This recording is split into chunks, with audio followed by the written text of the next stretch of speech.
the focus of doing things, nurture kindness and virtuous acts in others, not outcomes.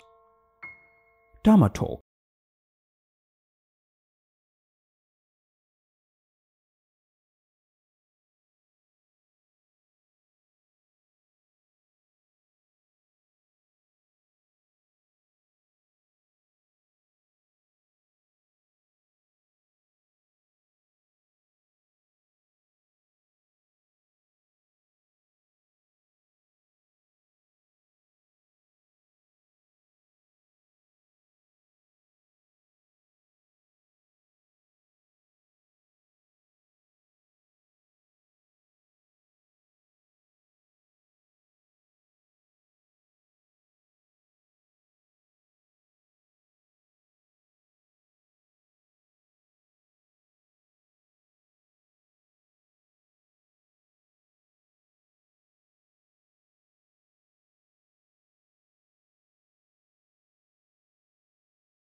Only perform worse in tasks, but also hinder their own spiritual growth. Therefore, mentality is very important, as it determines everything. Don't put pressure on yourself.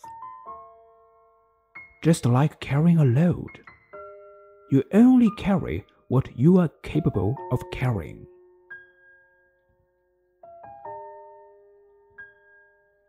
If you are capable of carrying 50 kilograms, just carry 50 kilograms. Don't aim for 60 kilograms, as that additional 10 kilograms may crush you and prevent you from moving forward. For sure, in real life, performing ordinary tasks may not make us appear so foolish. However, in spiritual practice, we can be so foolish that we insist on taking on tasks that are clearly beyond our abilities or impossible to accomplish. you are always anxious, taking things too seriously, attaching too much importance to the outcomes. Your persistence will make the spiritual friends around you feel helpless and speechless, and things will not go smoothly in the future. So, when we are doing things, the key is to nurture the kindness and the virtuous acts of others. However, when novice Bodhisattvas support the kindness and virtuous acts of others, there is still some selfishness in the sense of increasing their own merits. When helping sentient beings, they also have the intention of accumulating merits for themselves. This kind of karmic tendencies of heavenly and worldly paths are still hidden deep within their hearts, and they are often unaware. Also, those Theravada practitioners who practice the path of liberation, when helping sentient beings, their thinking is focused on reducing their own afflictions such as greed, hatred, ignorance, doubt, and arrogance. Although this is understandable, this is not the state of the Mahayana Bodhisattva path. Mahayana practitioners are relatively pure, selfless, and altruistic. They make a single-minded effort to support the kindness and virtuous acts of all sentient beings. Do not care about my merits, because they have not only the wisdom of no self, but also the bodhisattva.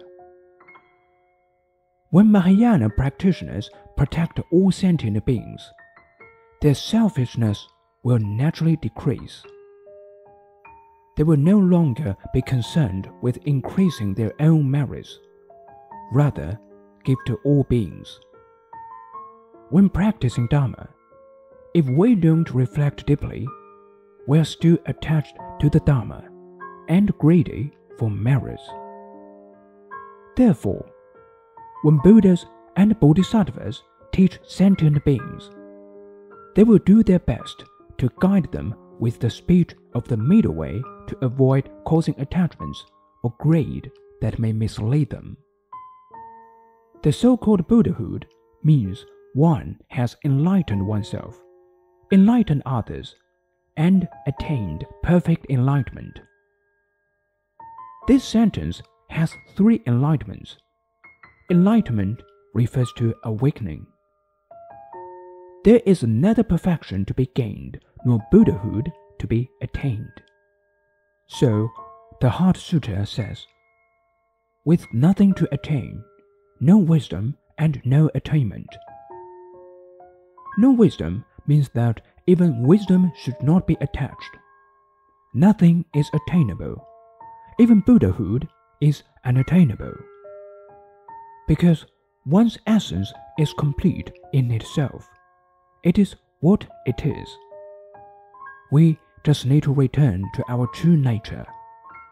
In the state of Buddhas and Bodhisattvas, there are no concepts such as wisdom, achievement, siddhi, Buddhahood, and sentient beings.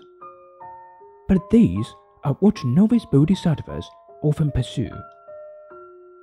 Therefore, we need to practice subtraction by reducing our attachment to the self and external phenomena, and by reducing greed, hatred, and ignorance. Everything needs to be reduced and abandoned completely. In the end, even the right understanding and views must be abandoned.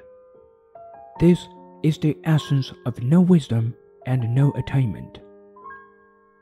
So, when we do things, the key concern is whether our motivation is true compassion, whether we really support the kindness and virtuous acts of others. Things themselves are neither perfect nor imperfect. There is no success or failure. Imperfection is often an important driving force for future development and growth. Success often results in arrogance, ending up completely defeated, or even death. Therefore, whatever happens, happens for good. Because there are many causes and conditions that we cannot observe. We can only do our best and leave the rest to God's will. This Dharma talk is very important. It looks simple, but most practitioners need to improve their awareness gradually, and it is difficult to transform swiftly. While practicing, once more, they unconsciously focus on the results and cling to the outcomes of their own practice.